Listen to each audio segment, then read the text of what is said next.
Hi, I'm Natalie Coulson from Amped Up Marketing and Communications, and I'm here with Nikki from Miss Marketing. So we're here to talk about owned, earned, and paid media.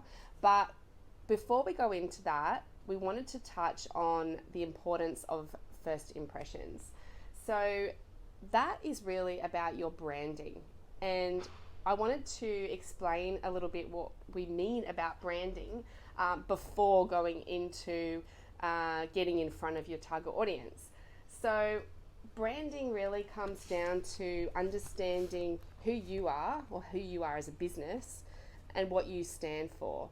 So, and that translates into branding when you identify your values, your mission and vision, your purpose, your unique selling proposition. That kind of all sounds like a lot of work, but it really, really helps just to get that clarity so that you can translate that into your colors, your logo, and it just helps you develop that entire brand personality.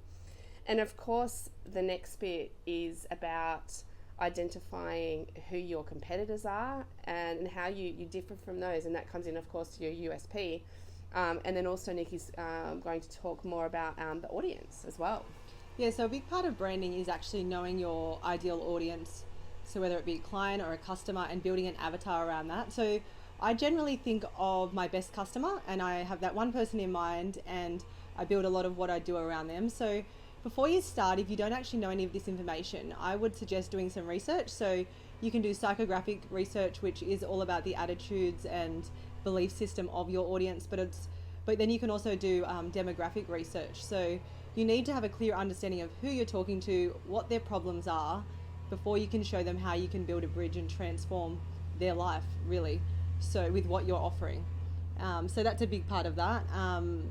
There's also different tools that you can use, like Facebook Audience Insights, that'll give you a good understanding of your target audience. And we'll actually include a link below this video with a platform that you can use, something that you can fill out to help templates. You create your own. Yeah, so even drop your details below if you want access to some of those templates that we offer, and we'll be in contact about that.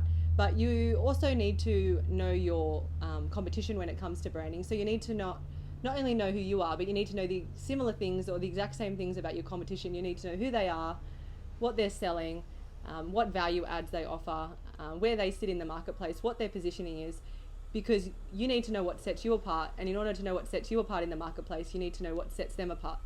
And this does all feel quite overwhelming at first. And if you've got an established business, then perhaps you're not finding this so overwhelming, but it is always good to redefine it, because I think this is something that we need to redefine and think about, on an ongoing basis. Yes. And if you haven't done this before as a startup, it feels overwhelming, but you can go through it in a step-by-step way.